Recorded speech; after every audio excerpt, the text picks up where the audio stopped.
अस्सलाम वालेकुम eight class. आज हम तारीख के सेकंड चैप्टर के फर्स्ट लॉन्ग क्वेश्चन का सेकंड हाफ पढ़ेंगे। सेकंड चैप्टर है सर सैयद अहमद खां और तहरीक अलीगढ़, और इसका फर्स्ट लॉन्ग क्वेश्चन जो हम पढ़ रहे थे वो ये है, 1857 ईस्वी की जंग आज़ादी के बाद मुसलमानों के मजहबी, सियासी और तालीमी हालात का जायज़ा लें। पेज नंबर 14 से 15 तक इसका आंसर है। पेज नंबर 14 से यहाँ से शुरू हो रहा है फर्स्ट लॉन्ग क्वेश्चन, जो कि हमने कल ज़मीनों से बेदखली यहाँ तक पढ़ लिया था, शिकार हो गए। आज हम शुरू करेंगे इस क्वेश्चन का नेक्स्ट हाफ। तालीमी पसमानदगी। पसमानदगी का मतलब है पीछे रह जाना, तालीम के मामले में पीछे रह जाना। मुसलमानों के औकाफ और रफ़ाही अदारों से भी बुरा सलूक रवा रखा गया। मतलब मुसलमानों के जो औकाफ वक्फ की जमा है, और इसका मतलब है वो चीज़ जो किसी की मलकियत ना हो और खुदा की राह में दे दी हो, उसे कहते हैं औकाफ। और रफ़ाही अदारे वो अदारे हैं जो फ़लाह व बहबूद के लिए अदारे हैं, जो गरीब लोगों के लिए उनकी तालीम व तरबियत पर खर्च किए जाते हैं, उनके अखराजात उनके उठाए जाते हैं। उन अदारों के साथ भी बहुत बुरा सलूक रखा गया।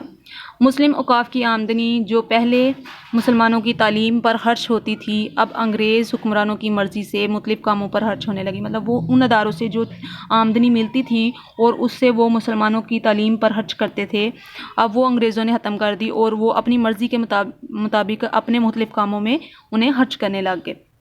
बेशतर का मतलब है ज़्यादातर। इस्लामी मदरसे बंद हो गए।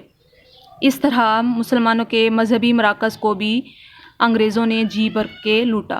बचे कुचे मदरसों से फ़ारिग होने वाले मुसलमानों के लिए सरकारी मुलाजमतों का कोई बंदोबस्त ना किया गया, जिससे मजहबी तबके को ख़ास तौर पर दचका लगा। मतलब उनके लिए किसी किस्म की कोई भी नौकरी वगैरह ना दी गई उन्हें, जिससे मजहबी जो तबका था वो बहुत परेशान हुआ इस चीज़ से। फ़ारसी की जगह अंग्रेज़ी को सरकारी और दफ्तरी ज़ुबान का दर्जा देना। अंग्रेज़ों ने फ़ारसी की जगह अंग्रेज़ी को सरकारी और दफ्तरी ज़ुबान करार दे दिया। हिंदुओं ने इनकी मुखालफत ना की, मतलब इसको रोकने की कोशिश ना की, लेकिन मुसलमान फ़ारसी की बजाय अंग्रेज़ी ज़ुबान को कबूल करने पर तैयार ना थे। इनकी तालीमी और सकाफ़ती ज़िंदगी में फ़ारसी ज़ुबान व अदब का बहुत बड़ा किरदार था। सकाफ़ती कहते हैं तहज़ीबी ज़ुबान, तहज़ीब से, इसका बहुत बड़ा किरदार था। इनके नज़दीक ज़ुबान की तब्दीली इनकी सकाफ़त को ख़त्म करने, सकाफ़त मतलब तहज़ीब को ख़त्म करने और इनके मज़हब को नुकसान पहुँचाने की एक दानिस्ता कोशिश थी। दानिस्ता का मतलब है जानबूझकर जो काम किया जा रहा था, उन्हें नुकसान पहुंचाया जा रहा था। मुसलमानों को मज़हब इस्लाम को नुकसान पहुंचाने की कोशिश में वो कर रहे थे ये। इसलिए वो अंग्रेज़ी ज़ुबान की तालीम हासिल करना नहीं चाहते थे। यूँ वो तालीमी पसमानदगी का शिकार हो गए।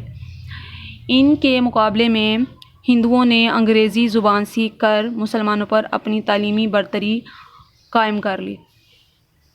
मतलब तालीमी फ़ोकियत, बरतरी का मतलब फ़ोकियत उन्होंने कायम कर ली। चनाचा अब हिंदुओं के लिए वकालत, डॉक्टरी, इंजीनियरिंग और दूसरे शोबों में नई नई राहें खुलना शुरू हो गईं।